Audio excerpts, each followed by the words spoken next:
I've spent the last 15 years pretty obsessed by a single question, which is, what is it that holds capable, driven people from breaking through to the next level?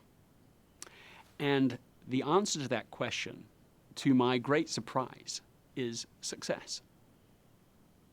I first observed this working with executive teams in Silicon Valley, where I noticed that when they were focused on a few things, it led to success. But success breeded so many opportunities and options that diffused the very focus that led to success in the first place. And so, exaggerating the point in order to make it, I found that success becomes a catalyst for failure, because it leads to what Jim Collins called the undisciplined pursuit of more.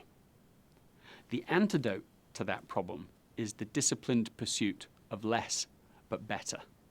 That means exploring the very critical things you want to pursue and being willing to then, number 2, eliminate the rest, and number 3, build a platform for effortless execution so that doing what is essential becomes the default position, not just the rare occasion.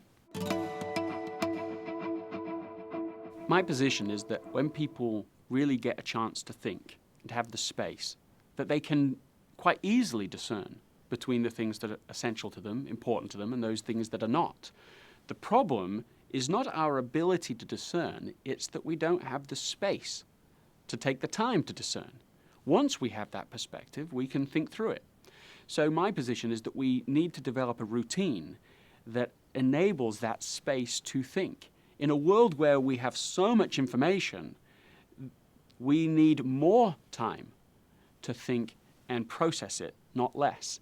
And so, one CEO that I interviewed for the book has 2 hours on his calendar every day, broken up into half-hour segments, so that he has this space to stop, to turn everything off, to think, to see the bigger picture. I think we could all do something similar to that. The idea for many people of saying no to a senior leader, to even family members and so on, is so unthinkable, they just don't even experiment with it. So they end up being a novice with no. They just want to avoid this like the plague.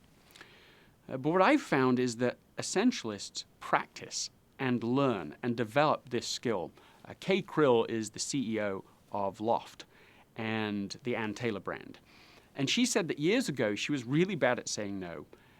And somebody came to her mentor and said, look, you've got to learn to get rid of all of these people and commitments that don't mean anything to you, because they'll rob you of the things that really do. And she said that because she got that feedback, she did learn over the years how to say no, how to push back gracefully, sensibly, but unapologetically. And now she says she's very good at it.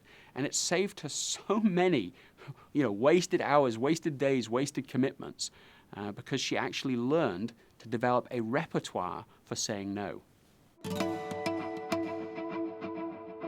One of the executives that I interviewed for the book, because he was trying to be a good citizen to his new company, ended up saying yes to almost everything.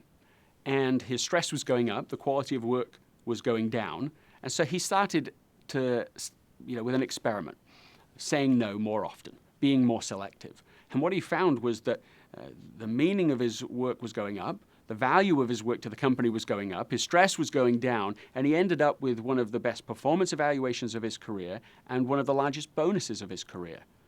In that little story, there is the argument for essentialism, that by focusing on the few things that are really essential, we're actually able to make a more valuable contribution. I think becoming an essentialist is not an easy thing. I certainly think it's a revolutionary thing. You find yourself saying no when other people are saying yes. You're going to be saying yes when other people are saying no. But in the end, in the final analysis, anything less than the disciplined pursuit of the essential will lead to the undisciplined pursuit of the non-essential. And that's a price I don't think many of us would deliberately choose.